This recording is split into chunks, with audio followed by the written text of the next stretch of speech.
अपने हाथों को उठा और बोलो, सर्वशक्तिमान परमेश्वर, इस वचन की गहराई कर और दिन रात इस पर ध्यान दिए हुए मैं इस पर चल सकूं और ये वचन मेरी जिंदगी में 100 गुना फलों को लेके आए, यीशु मसीह के नाम में, आमीन आमीन। बहुत बहुत स्वागत है प्रभु यीशु मसीह की हुजूरी में, जिसने आपको अपनी महिमा के लिए बुलाया, जिसने मुझको अपनी महिमा के लिए बुलाया, जिसके हम बेटे और बेटियां, जिसने हमको अनंत जीवन देने के लिए बुलाया।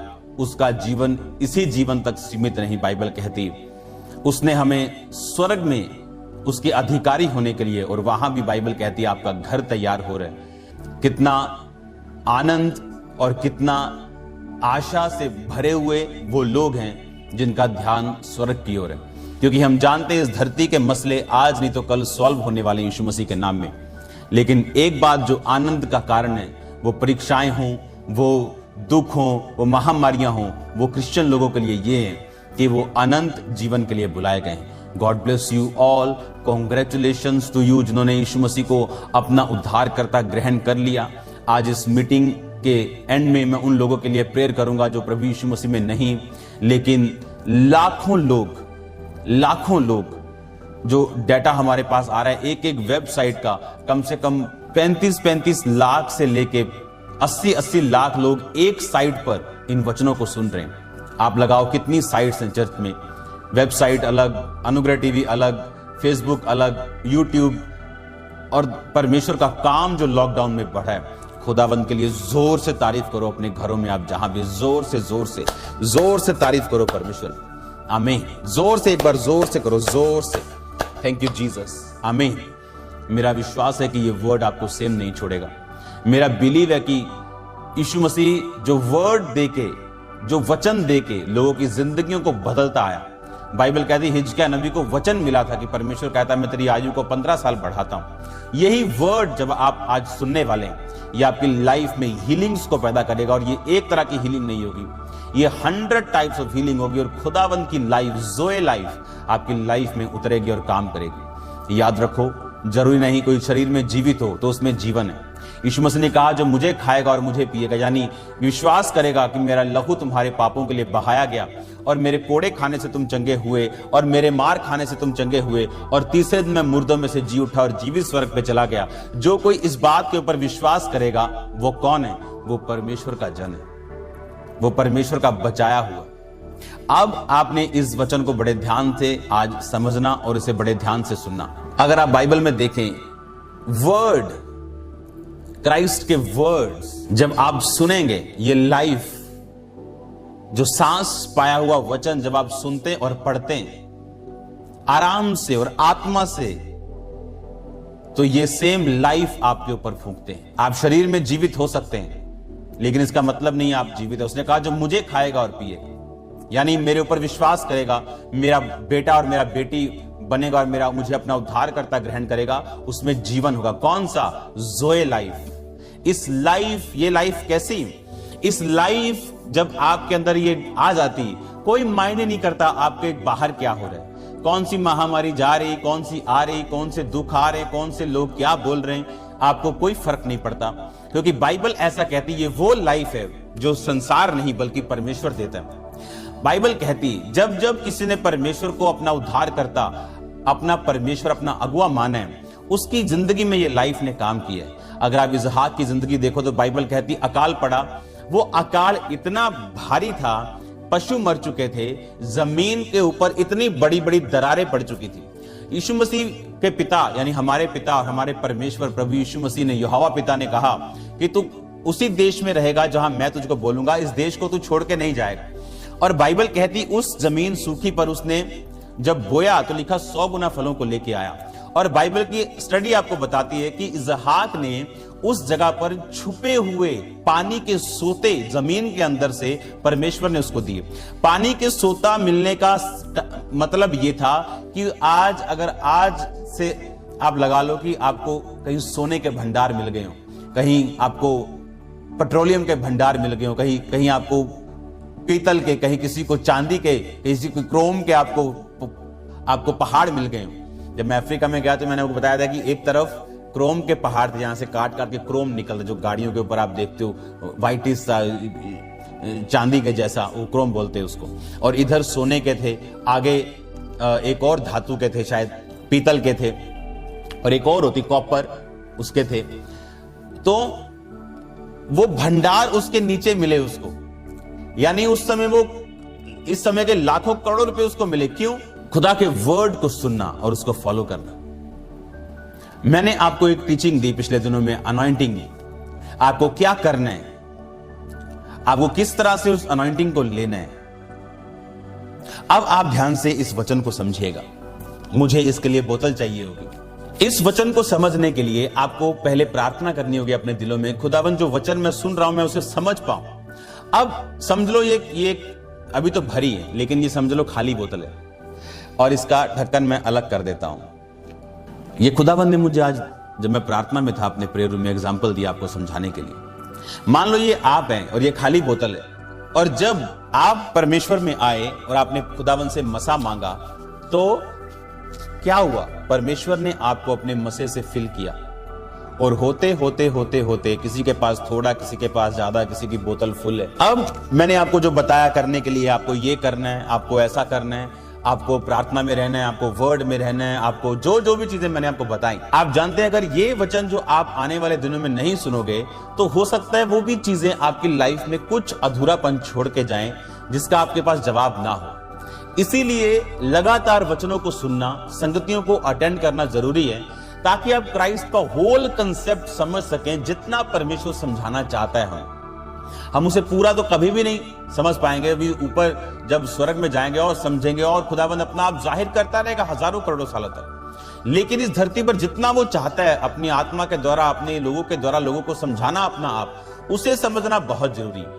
इसीलिए जब लोगों के पास अधूरी नॉलेज होती है वो परमेश्वर पर शक करने लगते हैं, वो परमेश्वर की बेहतरी पर, उसकी गुडनेस पर शक करने लगते हैं। इसीलिए 1/3 स्वर्गदूत भरमाए गए थे। आज भी शैतान दूतों के पास जाता है। बाइबल कहती है जब वो अय्यूब के लिए परमेश्वर के पास लड़ने के लिए गया तो वो स्वर्गदूतों के बीच में था, और परमेश्वर ने पहचान लिया शैतान इनके बीच में क्या कर रहा है, क्योंकि शैतान दूतों के पास आज भी जाता है उन्हें भरमाने के लिए। तो सोचो कितनी कन्विंसिंग बातें वो बोलता होगा, कितनी क्लियर बातें, और कितनी उसकी बातें कितनी जेन्युइन और फैक्ट से भरी लगती होंगी कि 1/3 स्वर्गदूत जो परमेश्वर को देखते थे उसने भरमा दिया, और कितने करोड़ स्वर्गदूत गिर गए जो आज शैतानी शक्तियों के रूप में धरती पे काम कर रहे हैं। तो इसका मतलब क्या कि क्राइस्ट के वर्ड को सुनना बहुत, और उसको समझना, पूरा समझना बहुत जरूरी है।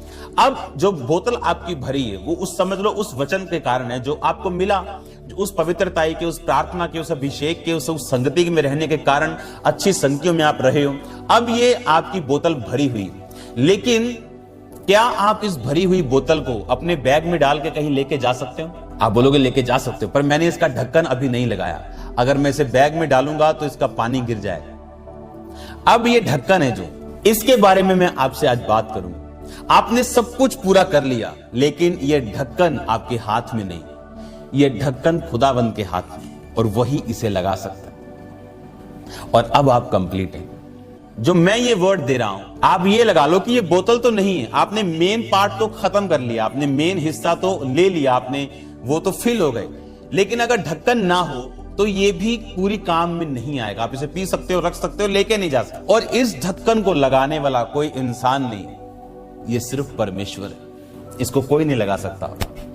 आज उस विषय में मैं आपसे बात करूंगा, और ये विषय है फेवर, जिसको आप अनुग्रह भी बोल सकते हो। अनुग्रह, आपने सब कुछ कर लिया। इस बात के लिए जब अगर आपके दिल में ये चीज आ गई कि मैं पूरी पवित्रता में, मेरी प्रेयर बड़ी शानदार है, मैं रोजे भी बड़े रखता हूं, मैं तो जी बड़ा तगड़ा धर्मी बन गया हूं, हो सकता है परमेश्वर वो कार्य फिर भी आपकी लाइफ से ना करें, जब तक आप इस बात के लिए ना समझें कि जो कुछ भी मैंने कर रहा हूं, जो मैं किया, वो खुदावंद के अनुग्रह से है। पौलुस कहता मैंने सबसे अधिक मेहनत की, सबसे अधिक कलीसियाएं स्थापित की, सबसे अधिक काम किया। आप उसकी स्टोरी जानते हो कि चारों दिशाओं में इतना काम किया कि देशों में काम करने की जगह नहीं बची। कहता सब कुछ प्रभु के अनुग्रह से। ये जो आपने ढक्कन देखा, ये ग्रेस है, ये अनुग्रह है। बोलो ऊंची आवाज में, अनुग्रह। और अगर आपने सब कुछ राइट कर लिया अपनी लाइफ में, फिर भी आपका भरोसा इस बात पे होना चाहिए कि एंड में ढक्कन लगाने वाला कौन है? परमेश्वर। फिनिश करने वाला कौन है? परमेश्वर। उस पर मोहर करने वाला कौन है? परमेश्वर। अगर मोबाइल कंपनी में जब मोबाइल्स बनते हैं तो एंड में जब उनका चेकिंग होती है, जब तक वो चेक नहीं होते तब तक वो एक कचरे की तरह है। मेरी बात सुनो ध्यान से। वो बाहर नहीं जा सकते, लोगों के इस्तेमाल में नहीं आ सकते, उनको महिमा नहीं मिल सकती। वो चेकिंग जब परमेश्वर आपकी लाइफ में अनुग्रह देता है और आप समझते हैं कि जो कुछ मैंने किया उसकी महिमा आप खुदावन को देते हो और फिर भी ग्रेस मांगते हो। आपने 5 घंटे प्रार्थना की और फिर भी आप प्रभु को कह रहे हो, प्रभु मैं कुछ नहीं, मुझे तेरी ग्रेस चाहिए, तेरा अनुग्रह चाहिए, तेरी दया चाहिए। That's it. अगर वो ढक्कन लग गया, आप फुली पैक्ड हो, आप तैयार हो देशों तक जाने के लिए। आपकी फैमिली तैयार है, आपका घराना तैयार है यीशु मसीह के नाम में, और आप बिल्कुल रेडी हैं मास्टर प्लान में परमेश्वर के, और आप बिल्कुल तैयार है। खुदावन जबरदस्त रीति के साथ वो आपको यूज करेगा। अगर आपने ये बात को समझ लिया कि एंड में कंप्लीट करने वाला कौन? जिस नगर की रक्षा यहोवा ना करे, जागने वाले का परिश्रम व्यर्थ है। बात ये नहीं है कि कोई मेहनत करेगा तो सफल होगा। कहते हैं मेहनत सफलता की कुंजी है। ये एक अधूरा सच है, ये पूरा सच नहीं है, ये एक अधूरा सच है। क्या आप जानते हैं आज बेस्ट क्रिकेटर्स जिनको आप देखते हो टीवी पे, उनसे अच्छा क्रिकेट खेलने वाले गलियों में मौजूद है। आज बेस्ट एक्टर जिनको आप बोलते हो क्या एक्टिंग करता है भाई, उनसे बेस्ट, उनसे 10 गुना ज्यादा एक्टर इंडिया में मौजूद है। कहां प्रॉब्लम हुई? फेवर। फेवर मतलब अनुग्रह। जब फेवर आपकी लाइफ के ऊपर आता है, आपकी मेहनत सफल होती है। अगर मेहनत नहीं होगी फिर तो हम खड़े जीरो पे हैं। फिर क्या अनुग्रह और क्या चीज? एक वर्ड मैं आपके लिए पढ़ता हूं और आप उसे सुनेंगे। नीति वचन 3 उसकी 1 से लेके 4 आयत तक। हे मेरे पुत्र, मेरी शिक्षा को ना भूलना, अपने हृदय में मेरी आज्ञाओं को रखे रहना, क्योंकि ऐसा करने से तेरी आयु बढ़ेगी और तू अधिक कुशल से रहेगा। कृपा और सच्चाई तुझसे अलग ना होने पाए, वरन उनको अपने गले का हार बनाना और अपनी हृदय रूपी पट्टिया पर लिखना। तब तू परमेश्वर और मनुष्य दोनों का अनुग्रह पाएगा, तू अति प्रतिष्ठित होगा। तू परमेश्वर और मनुष्य दोनों का अनुग्रह पाएगा। किस अनुग्रह की परमेश्वर बात कर रहा है इसमें? आज हम एक परफेक्ट एग्जाम्पल बाइबल में से देखेंगे।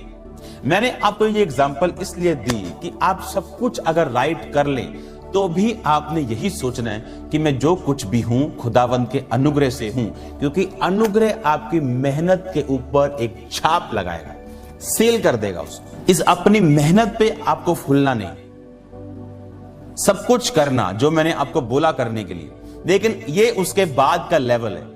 जब आप सब कुछ कर लेते तो अपनी माइंड सेट को किस तरह से तैयार करना। आप जानते हैं mind set is the biggest setting. अगर आपका माइंड सेट है तो बिगेस्ट सेटिंग में आप घुस गए, आपकी सेटिंग हो गई, फाइनेंस की, शरीर की, सब चीजों की अपने आप हो जाएगी अगर माइंड सेट हो गया।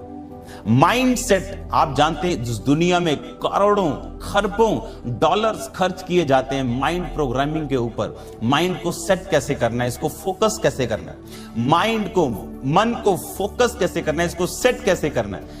अगर आपने ये चीज समझ ली, मैं मेहनत करूंगा, मैं प्रेयर करूंगा, मैं अच्छी संगति में रहूंगा, जो कुछ खुदावंद का वचन कहता है मनन करने, मेडिटेशन करने के लिए, बोने के लिए मैं सब कुछ करूंगा। उसके आगे ये है कि उस मेहनत के ऊपर सील लगा के उसको बंद करना, उस फल लेके आना, ये खुदावंद का काम है। क्योंकि हम जानते हैं बहुत से मेहनती लोग हैं जो सफल नहीं हुए, पास्टर्स भी हैं जो सफल नहीं हुए। क्यों? फेवर की कमी। क्यों? अनुग्रह की कमी। और ये मांगने पे मिल सकता है, ये खुदावंद का डर रखने पे मिल सकता है। इसमें लिखा, अगर तुम मेरा शिक्षा ना भूले, अपना दिल के अंदर, अपने हार्ट के अंदर तुम मेरा डर रखे।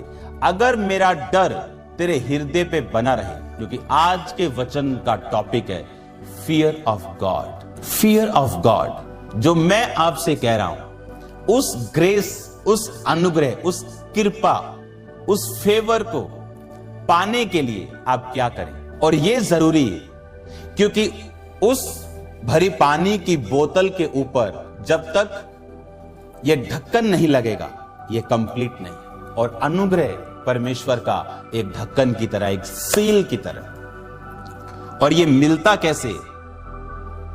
ये मिलता है फियर से, जब खुदावन से हम डरते हैं।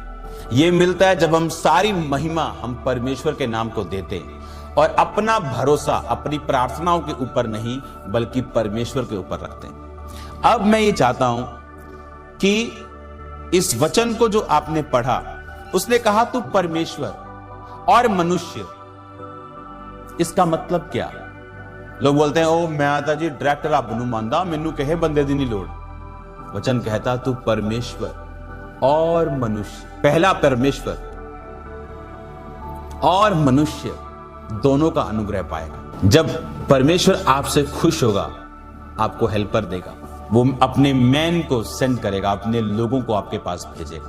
और अगर वो आपसे ना खुश होगा, वो गलत लोगों को आपकी लाइफ में भेजेगा। और अगर वो आपसे खुश होगा, वो सही लोगों को आपके पास भेजेगा। अगर वो आपसे ना खुश होगा, वो आपको फेक लोगों के पास भेजेगा। आप उनकी झूठी बातों की ओर ध्यान देंगे और ये बड़ी डेंजरस चीज होगी। और फ्यूचर में आपको मालूम होगा कि हां, जो मैं अब कह रहा हूं आपसे वो सही है। अब ये अनुग्रह परमेश्वर का और मनुष्य का। अब आपने ये सुन लिया कि अनुग्रह क्यों चाहिए, क्योंकि ये लास्ट सील है, ये स्टैंप है। जब तक ये नहीं होगी हम कंप्लीट नहीं। और अब ये मिलेगा कैसे? अब इन विषयों के ऊपर हम बात करेंगे कि जब परमेश्वर का डर हमारी लाइफ में होगा, हम इस ग्रेस को हासिल करेंगे। मैं चाहता हूं आप एस्तर की पुस्तक को निकालें। एस्तर की पुस्तक, उसका 2 बाब, उसकी 7 से लेके 9 आयत। उसने हदस्सा नामक अपनी चचेरी बहन को, जो एस्तर भी कहलाती थी, पाला पोसा था, क्योंकि उसके माता पिता कोई ना थे और उसके लड़की सुंदर और रूपवती थी। और जब उसके माता पिता मर गए, तब मोर्दके ने उसको अपनी बेटी करके पाला। जब राजा की आज्ञा और नियम सुनाए गए, तो बहुत सी युवतियां शूशन गढ़ में हेगे के अधिकार में इकट्ठी की गईं। तब एस्तर भी राजभवन में स्त्रियों के प्रबंधक हेगे के अधिकार में सौंपी गई। वह युवती उसकी दृष्टि में अच्छी लगी और वह उससे प्रसन्न हुआ। तब उसने बिना विलंब उसे राजभवन में से शुद्ध करने की वस्तुएं और उसका भोजन, उसकी चुनी हुई 7 सहेलियां भी दी और उसको और उसकी सहेलियों को रनवास में सबसे अच्छा रहने का स्थान दिया। अगर आप ध्यान से इसको फिर से पढ़ें कि उसको सबसे अच्छा रहने का स्थान मिला, बाकी सब लोगों से भी अधिक। इंग्लिश में लिखा, अगर आप पढ़ें, एंड मेडन प्लीज्ड, जो हेगे था प्लीज्ड हुआ, and obtain his favour. Obtain his favour, जिस फेवर की मैं बात कर रहा हूं, यहां लिखा उसके फेवर को ऑब्टेन किया एस्तर ने। और अगर आप आगे पढ़ेंगे इसको, तो लिखा राजा ने भी एस्तर को बाकी स्त्रियों से अधिक कृपा की, उसके सिर पर राज मुकुट रखा और उसको फेवर दिया। अगर आप इसकी स्टोरी को पढ़ें तो एस्तर यहोवा को मानने वाली, अपने चचेरे भाई, अपने कजन के हाथों वो पली थी, क्योंकि उसके माता पिता नहीं थे। और बाइबल कहती यहूदी परंपराओं में वो बड़ी हुई थी। इसीलिए अगर आप उसकी स्टोरी को ध्यान से पढ़ेंगे तो उसके सारे जितने भी उसकी बातें थी, उसके कैरेक्टरिस्टिक्स थे, उसकी सब चीजें थी, वो सारी धर्मी के जैसी थी। कैसे? बाइबल कहती जब ये राजा एक नई रानी को चाहता था और सब कुंवारी लड़कियां उसके पास भेजी गई, तो लिखा एस्तर ने जब वापस आने पे उनको इनाम मिलते थे तो वही लिया जो उसके लिए ठहराया गया था, लालच नहीं किया। एस्तर का जो पालन था वो एक यहूदी परंपराओं के मुताबिक हुआ था।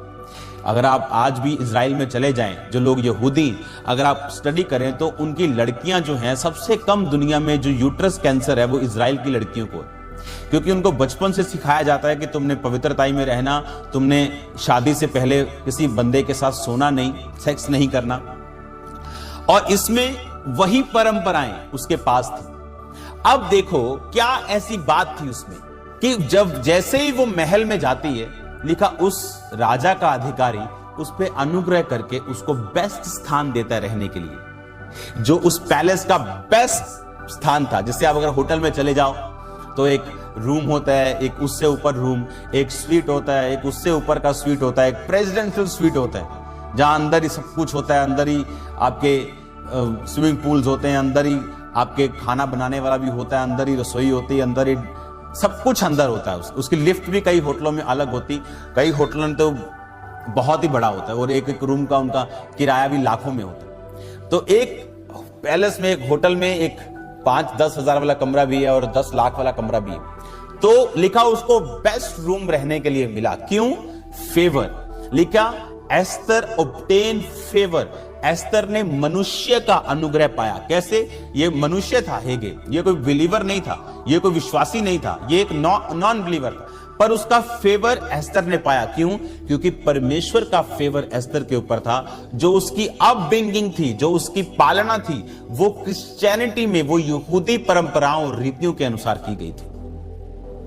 तो इसमें अगर आप ध्यान से चेक करें तो ये ग्रेस उस पे इसलिए थी क्योंकि वो परमेश्वर के वचनों के अनुसार पाली और पोसी गई थी। इसका सबूत मैं आपको इस बात से दे सकता हूं कि मुर्दके जिसने उसको पाला था, जब हमान एक ऐसी जाति से निकला था जो यहूदियों के खिलाफ थी, और उस जाति को खत्म करने के लिए परमेश्वर ने अपने राजाओं को निर्देश दिए थे, पर उन्होंने उस जाति को खत्म नहीं किया और परमेश्वर इस बात से नाराज हुआ था और उन राजाओं को हटा दिया था। जब वो वंश आगे हुआ, उस वंश के वंश था हामान, उस वंशों का वंश था हामान, और यहूदियों का वंश था मुर्दके। परमेश्वर के वचन से मुर्दके जुड़ा हुआ था और ये जानता था कि हामान के सामने मैं झुकूंगा नहीं, क्योंकि ये वो वंश है जो जिससे परमेश्वर नफरत करता है, ये वो जाति। और जैसे आप जानते हैं मुआबी जाति, जो अपने बाप ने अपनी बेटी के साथ, बेटी ने बाप को नशे में करके सुला के बच्चा पैदा की थी, उससे परमेश्वर नफरत करता था। और ऐसी बहुत सी पापी जातियां थी जिनसे खुदावंद नफरत करता था और इजरायलियों को उन्हें खत्म करने के लिए बोला था, लेकिन अपने कुछ गलतियों की वजह से इजरायलियों ने खत्म नहीं किया और उसका फल भोगा। और उन वंशों में से एक था हामान और मुर्दके यहूदियों में से था। लेकिन जब राजा ने हामान को ऊंचा किया और जब वो गेट से होके जाता था तो सब लोग खड़े होते थे और झुक जाते थे, क्योंकि वो प्रधानमंत्री था। राजा के नीचे प्रधानमंत्री, उसकी बातें सबको मानने की आज्ञा दी गई थी राजा के द्वारा। पर बाइबल कहती मुर्दके ना तो उसके सामने खड़ा होता था, ना तो झुकता था, और यह बात हामान को बहुत बुरी लगती थी। आप देखो, वो प्रधानमंत्री था, पावर थी उसके पास किसी को कत्ल करने की, जेल में डालने की, ये सब चीजें मालूम होते हुए भी मुर्दके उसके सामने झुका नहीं। क्यों? अगर वो वचन पे खड़ा ना होता तो वो झुक जाता, बोलता जान है तो जहान है जी। बाइबल कहती अपनी मौत की ना परवाह किए बिना वो झुका नहीं। और हामान क्रोधित हुआ और अपनी पत्नी से सब कुछ बोला कि मैं इतना ऊंचा हुआ हूं, लेकिन मुझे ये व्यर्थ लगता है जब ये बंदा मेरे सामने झुकता नहीं। उसने कहा तो 50 हाथ ऊंचा फांसी का खंबा बनवा और राजा से बोल के इसको टांग देगा था। ठीक है, इतना नफरत वो करता था। ये इस बात का सबूत है, अगर मुर्दके खुद इतना वर्ड के ऊपर बिना ठोकर खाए चलता था, तो सोचो उसने अपनी बेटी एस्तर को कैसे पाला होगा, कितनी पवित्रताई से, कितनी प्रार्थना से, कितनी रोजों से उसको पाला होगा। और जब बाइबल कहती, जब हामान ने कपटता करके सब यहूदियों को मारने के लिए राजा से आज्ञा ले और बोला कि मैं तुझको 375 टन चांदी दूंगा, क्योंकि ये एक ऐसी जाति है। हामान ने कहा तेरे राज्य के सब प्रांतों में रहने वाले देश देश के लोगों के मध्य में तितर बितर और छिटकी हुई एक छोटी सी जाति, छिटकी हुई, जिसके नियम और सब लोगों के नियम भिन्न भिन्न, वो राजा के कानून पे नहीं चलते, इसलिए उन्हें रहने देना राजा को लाभदायक नहीं। कहता है ये जो छिटकी हुई जाति है ना, ये जो यहूदी लोग हैं, पता नहीं इनके नियम सबसे ही अलग हैं। ये लंगर प्रसाद नहीं खाते जी, ये कहीं और नहीं जाते जी, इनके नियम ना राजा सबसे अलग हैं। ये तेरी बात को पालते नहीं, इनको मार दो। और बाइबल कहती राजा ने कहा ठीक है, जैसा तुझे अच्छा लगे। उसने कहा राजा को बोला मैं तेरे खजाने में 375 टन पर्सनल ऑफरिंग करूंगा। और बाइबल कहती राजा ने अपनी अंगूठी की छाप लगाई और बोला कि इस महीने के इतनेवें दिन को सब यहूदी मार दिए जाए। और मुर्दके जब इस बात को सुना, लिखा उसने टाट पहना और नगर के बीच में चौक में जाके वो रोने और लिखने लगा और प्रार्थना करने लगा। और तब उसने एस्तर को एक संदेश भेजा कि हम मरने वाले हैं, इसलिए तू अपनी पोजीशन का फायदा उठा। उसने कहा मैं राजा के पास नहीं जा सकती, क्योंकि मैं 30 दिन से राजा के पास नहीं गई। उसने कहा परमेश्वर ने शायद तुझे इसीलिए वहां भेजा, इसलिए अपने आप को जगह, ऐसा ना हो कि तेरी जगह भी चली जाए, खुदाबंद को किसी और को यूज करना पड़े, क्योंकि परमेश्वर के पास लोगों की कमी नहीं। कोई ये मत सोचे कि मैं सबसे बड़ा हेल्पर हूं, परमेश्वर के पास बड़े से बड़े हेल्पर बैठे हैं। कोई मत सोचे मैं सबसे बड़ा प्रचारक हूं, उसके पास खजाने में पीछे उस स्पेयर पार्ट्स भरे से भरे बेस्ट टू बेस्ट बैठे हैं। अपने आप को हम्बल करके चलना है अगर हमको अपने प्लेस को संभाल के रखना है। बाइबल कहती एस्तर ने इस बात को सुना और 3 फास्टिंग करने का आदेश दिया कि तुम भी 3 दिन रात फास्टिंग करके कुछ नहीं खाओ पियो कर, मैं भी फास्टिंग करूं। इसका मतलब उसे फास्टिंग करने की नॉलेज थी। मैं आपको इसलिए बता रहा हूं कि एक लड़की जाती है, क्या उसने कर दिया, वो अमीर नहीं है, उसने कोई रिश्वत नहीं दी, हेगे को जानती नहीं, राजा को जानती नहीं, एक छोटी सी परिवार से उठी है और जाते ही उसको बेस्ट स्वीट मिलता है रहने के लिए, उसको बेस्ट रूम मिलता है रहने के लिए। हेगा उससे प्रसन्न होता है, राजा उससे प्रसन्न होता है, उसके कर्मचारी उससे प्रसन्न हो जाते हैं। क्यों? जब खुदावंत का फेवर आप पे होता है। और वो कैसे आता है? खुदावंत के डर से, फियर, कि मैं कैसे ये काम करूं।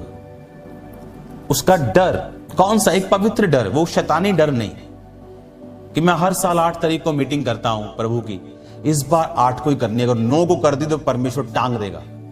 ये डर शैतानी, ये परमेश्वर वाला नहीं। परमेश्वर का डर डिफरेंट है। यूसुफ कहता क्या मैं तेरे साथ सो जाऊं? क्या परमेश्वर मुझे दोषी नहीं ठहराएगा कि मैंने तुझको इतना ऊंचा किया, तेरे मालिक के घर में तुझे हेड कर दिया और अब तू अपने मालिक की पत्नी के साथ सो गया? डर खुदावंत का, फियर, कि उस डर से अपने बाप की भेड़ बकरियों को खाया नहीं, उस डर से अपने भाइयों के गलत कामों के सब समाचार अपने बाप को पहुंचाता रहा। तो फियर ऑफ द लॉर्ड, परमेश्वर का डर बुद्धि की शुरुआत है। जब फियर आपकी लाइफ में आता है तो ग्रेस आती, अनुग्रह आता है। और जब गॉड्स फेवर आप पे आता है तो इंसानों का फेवर भी आप पे आता है। एक टाइम होता है आप रिजेक्ट होते हैं, बट जब आप उस रिजेक्शन से निकल के फेवर हासिल खुदाबंद का कर लेते हैं, एक फिर टाइम आता है दुनिया आपको एक्सेप्ट करती, दुनिया आपको देखना चाहती, मास नंबर्स आपको एक्सेप्ट करते हैं। अब ये फेवर आप इस बात से अंदाजा लगाओ कि जब वो भवन में जा रही उसको बेस्ट प्लेस मिला, राजा के पास गई उसको बेस्ट प्लेस मिला। कौन पटरानी बनी? सबसे ऊंची कौन हुई? एस्तर। कैसे मालूम होता है? अगर मुर्दके अपनी लाइफ में इतनी सख्ताई से वचन के ऊपर चल सकता है तो उसने किस तरह से एस्तर को चलाया होगा। और जब आप वर्ड के ऊपर सख्ताई से चलते हैं, आप कॉम्प्रोमाइज नहीं करते शैतान से, आप किसी चीज से। इसीलिए आज बहुत सारे क्रिश्चियन पॉलिटिशियंस ब्लेस नहीं, खुदाबंद उनके लिए रास्ते नहीं खोलता, क्योंकि वो उस तरह चलना चाहते हैं जैसे दूसरे चलते हैं। दूसरे वैसा चल के कामयाब हो सकते हैं लेकिन आप नहीं, क्योंकि आपको मैनुअल दिया गया, आपको वर्ड दिया गया, आपको उसी मैनुअल बुक से, आपको उसी अपनी गाइड बुक से चलना है अगर आप सक्सेसफुल होना चाहते हो। कि आप और दूसरों में जमीन और आसमान का फर्क है। अब देखो, मोर्दके ने उसकी बात को सुना नहीं, और बाइबल कहती जब रानी को यह बात मालूम हुई उसने रोजे रखे। तो अगर आप इस एस्तर को पढ़ें, उसकी 6 की 1 बाब को लिखा, उस रात राजा को नींद नहीं आई। ये तब की बात है जब रानी ने रोजे रख लिए और उसने राजा के पास जाके बोली कि राजा, क्योंकि जब अंदर वो राजभवन में कोई जाता था, अगर राजा ऐसे छड़ी होती थी उसके बाद उठा ले उसकी तरफ कि मतलब इसको अंदर आने दो, और जब वो छड़ी की नोक को छूते थे तो राजा से वो डिमांड करते थे। तो रानी ने कहा अगर तेरे अनुग्रह की दृष्टि मुझ पे है, अभी भी फेवर, कि अगर तेरा फेवर मुझ पे है तो आज तू खाने के लिए मेरे साथ हमान को लेके आए। राजा गया, उसके साथ खाना खाया। उसने कहा कल अगर तेरी फेवर की दृष्टि मुझ पे है तो कल तू फिर हमान के साथ आना। जब परमेश्वर का फेवर आप पे होता है, लिखा उस रात राजा को नींद नहीं आई। किसके कारण? उस फेवर के कारण जो एस्तर के ऊपर था। आप पर जब फेवर होता है, परमेश्वर बड़े बड़े लोगों के साथ बात करता है आपके लिए। वो जो जजेस के दिल में डाल देगा, पुलिस के दिल में डाल देगा, वो आपके बॉस के दिल में डाल देगा। परमेश्वर कहता अब्राहम के विषय में परमेश्वर धमकियां देता था राजाओं को कि मेरे नबियों की हानि मत करो। बाइबल कहती जब वो रानी के पास से वापस आया उसे नींद नहीं आई, और उसने कहा कि पुस्तक लेके आओ इतिहास की। जब इतिहास की पुस्तक लाए तो उन्होंने बताया कि तेरे 2 जन जो द्वार पे होते थे, तेरी क्लोज टीम के मेंबर तुझे मारना चाहते थे, और मुर्दके ने यह बात जाहिर की थी। और उसने कहा फिर क्या किया मुर्दके का, क्या इनाम दिया उसको? कहते कोई नहीं, कहता बुलाओ उसको। और जब ये बात हो रही थी ना, हमान बाहर खड़ा था राजभवन के, उसने बुलाया हमान को। हमान को बोला क्या करूं मैं ऐसे बंदे के साथ जिसने मेरी जान बचाई। हमान ने सोचा शायद मेरी बात कर रहा है। उसने कहा ऐसे बंदे को तेरे निज घोड़े पे चढ़ाया जाए, तेरे ही वस्त्र पहनाए जाएं, उसको जाके घोड़े पे चला के लोगों को बताया जाए कि राजा जिसको प्रतिष्ठित करेगा उसकी ऐसी हालत होगी। उसने कहा जा फिर मुर्दगे को बिठा मेरे घोड़े पे और ले जा। और हमान देखने वाला था। और जब हमान ने ऐसा किया, परमेश्वर ने उसे बताया कि वचन पे खड़े होने की कीमत क्या है। अब जब हमान ने फिर गेम खेल के सबको मरवाना चाहा और राजा को नींद नहीं आई, राजा ने जब देखा कि वाकई मुर्दके था जिसने मुझे ब्लेस किया, और अगले दिन जब राजा खाने के लिए गया फिर से रानी के पास, और रानी ने कहा कि मेरा प्राण राजा तू बचा ले। उसने कहा क्या हुआ? उसने कहा ये दुष्ट हमान मुझे मारना चाहता है और मुर्दके को जिसने तेरी जान बचाई। राजा गुस्सा हो गया और उस रूम से बाहर निकल गया। और जब वो राजा वापस आया तो हमान जब रानी की ओर झुका हुआ था उससे माफी मांगने के लिए, राजा को लगा ये बदतमीजी कर रहा है उसके साथ, और राजा ने उस हमान को उसी फांसी के खंबे पर लटका दिया जिस रस्सी को उसने मुर्दके के लिए बनवाया था। फेवर कैसे? जब गॉड्स फेवर आप पे आता है, जब खुदाबंद का फेवर आप पे आता है, आप बाकी लोगों से अधिक ऊंचे होते हैं। और ये फेवर जब आप पे आता है आप अलग होते हैं। और जब ये फेवर आप पे आता है तो इंसान भी आप पे फेवर करते हैं। मनुष्य, तू परमेश्वर और मनुष्य दोनों का अनुग्रह पाएगा, तू अति प्रतिष्ठित होगा। बाइबल का एक एक वर्ड ताया हुआ, जांचा हुआ, परखा हुआ। आप जानते जो वचन मैंने बाद में पढ़ा, नीति वचन 3, एक्चुअल में ये एस्तर से पहले लिखा गया है। बाइबल में बाद में है, लेकिन इसकी टाइमिंग एस्तर से पहले की। सोचो अगर एस्तर यही पुस्तक पढ़ती होगी और मुर्दके भी यही पुस्तक पढ़ता होगा कि तू परमेश्वर और मनुष्य दोनों का अनुग्रह पाए, क्योंकि वर्ड था उनके अंदर कि हमने नहीं हमान के सामने झुकना, जान जाती तो जाए। Favour, God's favour. डैनियल पे वो फेवर आया। लिखा डैनियल ने राजा के कर्मचारी की आंखों में अनुग्रह पाया और वो उसको साग और पात और रोटी देने लगा। और ये फेवर किसी की लाइफ में कम, किसी की लाइफ में ज्यादा और किसी की लाइफ में बहुत ज्यादा हो सकता है। आपने डैनियल की स्टोरी को सुना, आपने शेद्रक, मेशक, अबेदनगो की स्टोरी को सुना, लेकिन आपने यहोजकेल भी सुना। आप जानते हैं सब इकट्ठी पुस्तकें हैं। यहोजकेल ने जो अनुग्रह पाया वो डैनियल से पहले और ज्यादा था। उसके बाद डैनियल ने पाया और उसके बाद शेद्रक, मेशक और अबेदनगो ने पाया। इनका आपकी लाइफ की ग्रेस लेवल्स पे हो सकती है, क्योंकि जो भी चीज जीवित है आप उसमें लेवल में बढ़ते हैं। वो अनॉइंटिंग हो, वो ग्रेस हो। लिखा चेले अनुग्रह में और गिनती में बढ़ते गए, मसा में बढ़ते गए, अभिषेक में, यानी ये लेवल्स हैं, आप इनमें बढ़ सकते हैं। जितना भय आप में परमेश्वर का होगा उस लेवल का फेवर आपकी लाइफ पे होगा। जितना भय परमेश्वर का आपकी पवित्रताई और भय परमेश्वर का आपकी जिंदगी में होगा, इसका लेवल उतना ही ग्रेट होगा। बाइबल कहती है यहोजकेल जब बंदियों के बीच में कबार नदी के तट पे था तो हेवन ओपन हो गया। ये हेवन ओपन सिर्फ यहोजकेल को दिखा, डैनियल को नहीं दिखा, शेद्रक, मेशक, अबेदनगो को नहीं दिखा, बाकी लोगों को नहीं दिखा, सैनिकों को नहीं दिखा, सिर्फ उसको दिखा। जब फेवर आपकी लाइफ में आता है, डर और भय खुदावंत का आपकी लाइफ में आता है, आप अनुग्रह पाते हैं, हेवन आपके लिए ओपन होता है, लोग भी आप पे अनुग्रह करते हैं। फेवर परमेश्वर का आपकी लाइफ पे आता है। God's favour and men's favour, परमेश्वर का अनुग्रह और मनुष्य का अनुग्रह आपकी लाइफ के ऊपर एंटर करता है जब आप परमेश्वर के वचनों के ऊपर चलते हैं। God bless you all. हम फिर मिलेंगे खुदावंत की प्रेजेंस में।